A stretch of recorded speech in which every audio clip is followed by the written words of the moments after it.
Hi friends, Badrinath దేవస్థాన రహస్యాలు మరియు ఆశ్చర్యకరమైన విషయాలు ఇప్పుడు మనం తెలుసుకుందాం. బద్రీనాథ్ దేవాలయం హిమాలయాల్లో అత్యంత పవిత్రమైనది మరియు ప్రసిద్ధ దేవాలయాలు ఒకటి. ఇది భారతదేశంలోని చార్ధామ్ యాత్రలో ఒకటి గుర్తించబడింది. ఈ పవిత్రమైన ఆలయం విష్ణుమూర్తికి అంకితమైనది. ఈ ఆలయానికి సంబంధించిన ఎన్నో రహస్యాలు, ఆసక్తికరమైన విషయాలు ఇప్పుడు తెలుసుకుందాం. వీడియోలోకి వెళ్లే ముందు వీడియోని లైక్ చేసి సబ్స్క్రైబ్ చేయడం మాత్రం మర్చిపోకండి. పక్కనే ఉన్న బెల్ ఐకాన్ యాక్టివేట్ చేసుకోవడం మర్చిపోకండి. ఇంకెందుకు ఆలస్యం, లెట్స్ స్టార్ట్ అవర్ టాపిక్. పురాణ కథనాల ప్రకారం ఆది శంకరాచార్యులు 8వ శతాబ్దంలో ప్రతిష్ఠించిన ఆలయం. అయితే పురాణాల ప్రకారం ఈ ఆలయం శతాబ్దాలుగా ఉన్నదని, దీని స్వయంగా విష్ణుమూర్తి అవతారమైన నారద ముని పునర్నిర్మించారని చెబుతారు. ఒకానొక సమయంలో భగవాన్ విష్ణు తపస్సు చేసేందుకు హిమాలయాలకు వచ్చి బద్రీ వృక్షం కింద ధ్యానం చేశారు. భగవాన్ విష్ణు ధ్యానంలో ఉండగా లక్ష్మీదేవి ఆయనకు రక్షణగా బద్రీ వృక్షంగా మారింది. అందుకే ఆయనకు బద్రీనాథ్ అని పిలుస్తారు. ఈ ఆలయం హిమాలయాల మధ్య 10,279 అడుగుల ఎత్తులో ఉంది. సంవత్సరానికి కేవలం 6 నెలలు మాత్రమే తెరిచి ఉంచుతారు.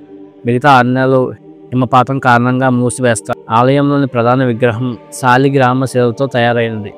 ఇక్కడ అగ్ని నుంచి వెలువడిన నారాయణ నందిని నది ఉంది. ఇది శాశ్వతంగా వెచ్చగా ఉంటుంది. బద్రీనాథ్ ఆలయం దగ్గర సరస్వతి నది గుప్తంగా భూమిలోకి ప్రవేశించి మళ్లీ ప్రకాశ్గా బయటకు వస్తుంది. ఇది భారతదేశంలో సరస్వతి నది ప్రక్కనే కనిపించే ఏకైక ప్రదేశం. బద్రీనాథ్ ఆలయానికి వెళ్లే ముందు తప్త కుండలంలో స్నానం చేయటం చాలా పవిత్రమైన ఆచారం. ఈ తప్త కుండలంలో నీరు ఎప్పుడు వేడిగా ఉండటమే కాకుండా ఎప్పటికీ అయిపోదు. గణనీయమైన విషయం ఏమిటంటే అది హిమాలయాలో ఉండి కూడా వేడిగా ఉంటుంది. ఇది భూగర్భ అగ్నిపర్వతాల ప్రభావమా లేక భగవంతుని లీల అనేది ఇప్పటికీ పెద్ద మిస్టరీగా మిగిలిపోయింది. నవంబర్ నెలలో ద్వారం మూసిన తర్వాత ఏప్రిల్ వరకు ఆలయాన్ని తిరిగి తెరవరు. ఆలయ ద్వారం మూసినప్పటికీ మనం అక్కడ దీపాన్ని వెలిగించి ఉంచుతాం. అయితే 6 నెలల తర్వాత ఆలయం తెరిచినప్పుడు ఆ దీపం మళ్ళీ అలాగే ఉంటుంది. ఇది దైవశక్తి ప్రభావం అని భక్తులు నమ్ముతారు. బద్రీనాథ్ ఆలయం వద్ద ఉన్న మణికర్ణిక ఘాట్ అనేది వేదాల్లో ప్రస్తావించబడిన పవిత్ర స్థలం. ఇక్కడ పరశురాములు తపస్సు చేసినట్లు చెబుతారు. ఈ ప్రదేశం గురించి మరో విశేషం ఏంటంటే ఈ ఘాట్లో ఉన్న కుండల నుంచి శాస్త్రీయంగా అర్థం కాని రహస్యమైన శబ్దాలు వస్తుంటాయి. పురాణాల ప్రకారం ఈ ఆలయంలో భగవాన్ విష్ణు విగ్రహాన్ని ఆది శంకరాచార్య ఆలయంలో స్థాపించారు. అయితే కొన్ని కథల ప్రకారం ఆ విగ్రహాన్ని నారద ముని స్వయంగా పాతాళ లోకం నుండి తీసుకువచ్చారని చెబుతారు. ఇప్పుడు అసలు విషయాన్ని తెలుసుకుందాం. బద్రీనాథ్ ఆలయం వెనుక ఎవరూ రాలేరు. ఎందుకో ఇప్పుడు తెలుసుకుందాం. ఇది చాలా ఆసక్తికరమైన విషయం.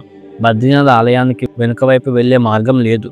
ఎవరైనా వెళ్ళడానికి ప్రయత్నించినా 10 మందికి ఒకరిద్దరే తిరిగి వస్తారు. అక్కడ ఏదో దైవశక్తి కాపాడుతుందని ప్రజలు నమ్ముతారు. బద్రీనాథ్ సమీపంలో ఉన్న సత్నాజ్ ప్రాంతం గురించి చాలా భయంకరమైన కథలు ఉన్నాయి.